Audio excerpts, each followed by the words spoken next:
दोस्तों, हमारे देश में एक से बढ़कर एक चमत्कारी मंदिर हैं और आए दिन इन मंदिरों में कोई न कोई चमत्कार देखने को मिल जाता है।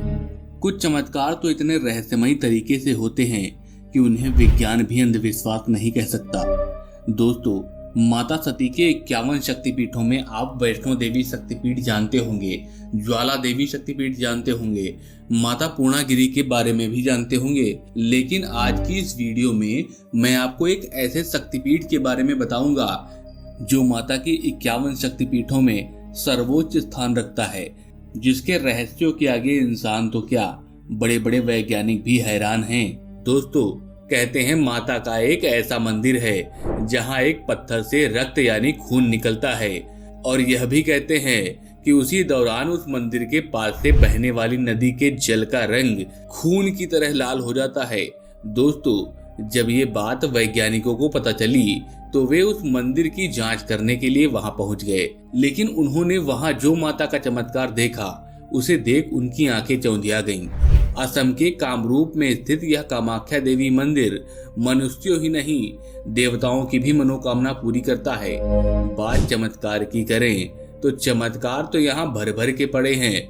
वो ऐसा कौन सा मंदिर है, वहाँ ये चमत्कार क्यों होते हैं और वैज्ञानिकों ने वहाँ क्या देखा, चलिए मैं आपको बताता हूँ। क्योंकि इस मंदिर को अघोरियों और तांत्रिकों का गढ़ कहते हैं। क्या है इस मंदिर की सबसे पुरानी कहानी, क्या है असुरराज नरकासुर का संबंध इस मंदिर से, दोस्तों आज मैं विस्तार पूर्वक चर्चा करूंगा। 51 शक्तिपीठों में से एक कामाख्या शक्तिपीठ बहुत ही प्रसिद्ध और चमत्कारी है। कामाख्या देवी का मंदिर अघोरियों और तांत्रिकों का गढ़ माना जाता है। असम की राजधानी दिसपुर से लगभग 7 किलोमीटर की दूरी पर स्थित यह शक्तिपीठ नीलांचल पर्वत से 10 किलोमीटर दूर है। कामाख्या मंदिर सभी शक्तिपीठों का महापीठ माना जाता है। इस मंदिर में देवी दुर्गा या मां अम्बे की कोई मूर्ति या चित्र आपको दिखाई नहीं देगा, बल्कि मंदिर में एक कुंड बना हुआ है जो कि हमेशा फूलों से ढका रहता है। इस कुंड से हमेशा जल ही निकलता रहता है। चमत्कारों से भरे इस मंदिर में देवी की योनि रूप में पूजा होती है और योनि भाग के यहाँ होने से माता राजस्वला भी होती हैं। मंदिर से और भी कई अन्य रोचक बातें जुड़ी हैं, आइए जानते हैं। हिंदू पुराणों के अनुसार कहा जाता है कि पिता द्वारा किए जाने वाले यज्ञ की अग्नि में कूदकर माता सती के आत्मदाह के बाद जब महादेव उनके शव को कंधे पर रखकर तांडव कर रहे थे तो दुनिया के नष्ट होने का खतरा था। तब भगवान विष्णु ने महादेव के क्रोध को शांत करने के लिए अपने सुदर्शन चक्र से माता सती के शव के टुकड़े टुकड़े किए और वे टुकड़े जहां जहां गिरे वहां वहां शक्तिपीठ स्थापित होते चले गए। उस समय माता सती के योनि और गर्भ आकर यहाँ नीलांचल पर्वत श्रेणी में गिरा। आज उसी स्थान पर मां कामाख्या देवी मंदिर स्थित है जहाँ पर यह पिंड गिरा। यह इतना विशाल था जैसे कोई उल्का पिंड। यहाँ एक बड़ा पर्वत शिखर हुआ करता था। इस पिंड के यहाँ गिरने से वह जमीन के अंदर धंस गया और यह वही माता का पिंड है जिससे खून निकलता है। इस मंदिर से जुड़ी बहुत सारी कथाएं प्रचलित हैं। नमस्कार दोस्तों, मैं हूं सौरभ और स्वागत है आपका आपके अपने चैनल द वॉरियर हिंदू में।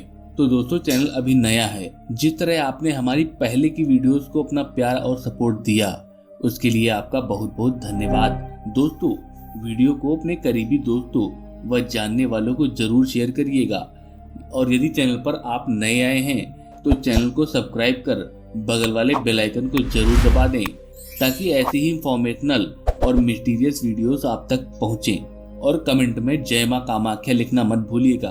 तो दोस्तों, चलिए आज का वीडियो शुरू करते हैं। नरकासुर का पापासक्त मन।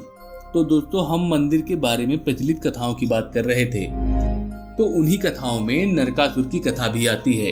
कामाख्या देवी के बारे में एक कथा बहुत प्रचलित है और प्रसिद्ध भी है कि एक बार घमंड में चूर असुर राज नरकासुर एक दिन मां भगवती कामाख्या को अपनी पत्नी रूप में पाने का दुराग्रह कर बैठा।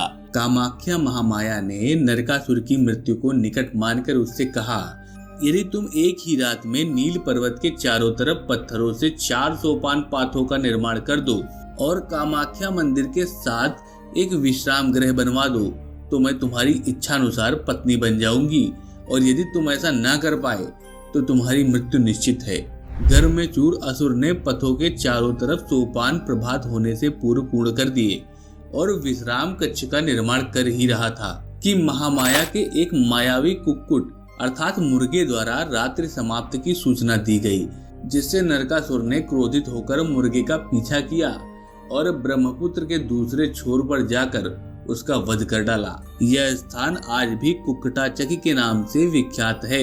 बाद में मां भगवती की माया से भगवान विष्णु ने नरकासुर का वध किया। नरकासुर की मृत्यु के बाद उसका पुत्र भगदत्त कामरूप का राजा बना। यह वही भगदत्त था जिसने महाभारत युद्ध में अर्जुन को लगभग परास्त कर दिया था। भगवान कृष्ण की सहायता से अर्जुन ने भगदत्त का वध किया था। जैसे कि एक बार काम के देवता कामदेव ने अपना पुरुषत्व खो दिया था, तब इस स्थान पर रखे मां सती के गर्भ और योनि की सहायता से उन्होंने अपना पुरुषत्व हासिल किया। और एक कथा यह भी कहती है कि इस स्थान पर भगवान शिव और माता पार्वती की प्रेम की शुरुआत हुई थी। जैसा कि हम सभी जानते हैं कि भारत में स्त्रियों को मासिक धर्म के समय उन्हें अशुद्ध माना जाता है, इसलिए उस समय स्त्री मंदिर में प्रवेश से वर्जित रह जाती है। पर कामाख्या देवी मंदिर के मामले में ऐसा नहीं है। इस मंदिर में प्रत्येक वर्ष अंबुबाची मेला लगता है, जिसमें देश भर के तांत्रिक अघोरी हिस्सा लेते हैं। ऐसी मान्यता है कि अंबुबाची मेला के दौरान मां कामाख्या राजस्वला होती हैं और इन 3 दिनों में योनि कुंड से जल प्रवाह की जगह रक्त प्रवाह होता है। इन 3 दिनों तक मंदिर के पट बंद रहते हैं। फिर दोबारा बहुत धूमधाम के साथ पूजा अर्चना करके मां कामाख्या देवी के मंदिर के पट खोले जाते हैं। अंबुबाची मेले को कामरूप का कुंभ भी कहा जाता है। हर साल अंबुबाची मेले के समय कामाख्या मंदिर के पास ब्रह्मपुत्र नदी का पानी 3 दिन के लिए लाल हो जाता है। पानी का यह लाल रंग मासिक धर्म के कारण होता है। फिर 3 दिन तक श्रद्धालुओं की भीड़ मंदिर में उमड़ पड़ती है। तंत्र साधना में राजस्वला स्त्री और उसके रक्त का विशेष महत्व है, इसलिए यह पर्व तांत्रिक और अघोरियों के लिए सुनहरा काल होता है। कहते हैं अंबुबाची पर्व भगवती का राजस्वला पर्व होता है। पौराणिक मान्यताओं के अनुसार सतयुग में यह पर्व 16 सालों में एक बार, द्वापर में 12 वर्ष में एक बार, त्रेता युग में 7 वर्ष में एक बार तथा कली काल में यानी कलयुग में प्रत्येक वर्ष जून माह में तिथि के अनुसार मनाया जाता है। दोस्तों, कामाख्या मंदिर में दिया जाने वाला प्रसाद दूसरे शक्तिपीठों से बिल्कुल अलग होता है। इस मंदिर में प्रसाद के रूप में लाल रंग का गीला कपड़ा दिया जाता है। कहा जाता है कि जब माँ 3 दिन के लिए राजस्वला होती हैं, तो मंदिर में सफेद रंग का कपड़ा बिछा दिया जाता है और 3 दिन के बाद जब मंदिर का दरवाजा खोला जाता है तो वह वस्त्र माँ के लाल रंग से भीगा हुआ मिलता है। इस कपड़े को अंबुबाची वस्त्र कहते हैं और इसे ही भक्तों में प्रसाद रूप में दिया जाता है। मनोकामना पूरी करने के लिए यहाँ कन्या पूजन व भंडारा कराया जाता है। इसके साथ ही यहाँ पर पशुओं की बलि भी दी जाती है, लेकिन यहाँ मादा जानवरों की बलि नहीं दी जाती। काली और त्रिपुर सुंदरी देवी के बाद कामाख्या माता तांत्रिकों की सबसे महत्वपूर्ण देवी हैं। कामाख्या देवी की पूजा भगवान शिव के नववधु के रूप में की जाती है, जो कि मुक्ति को स्वीकार करती हैं और सभी इच्छाएं पूर्ण करती हैं। मंदिर परिसर में जो भी भक्त अपनी मुराद लेकर आते हैं, उनकी हर मुराद पूरी होती है। इस मंदिर के साथ लगे एक मंदिर में आपको माँ की मूर्ति विराजित मिलेगी, जिसे कामदेव मंदिर कहा जाता है।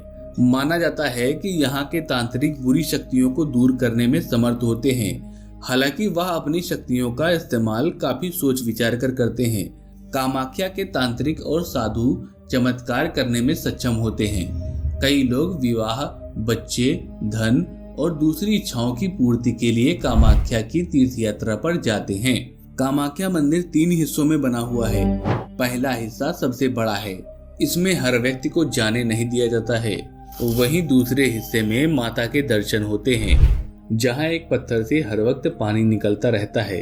दोस्तों, आस्था से दूर हटकर सोचने वाले बहुत सारे लोगों का कहना है कि पर्व के दौरान ब्रह्मपुत्र नदी में प्रचुर मात्रा में सिंदूर डाला जाता है, जिसकी वजह से नदी का पानी लाल हो जाता है।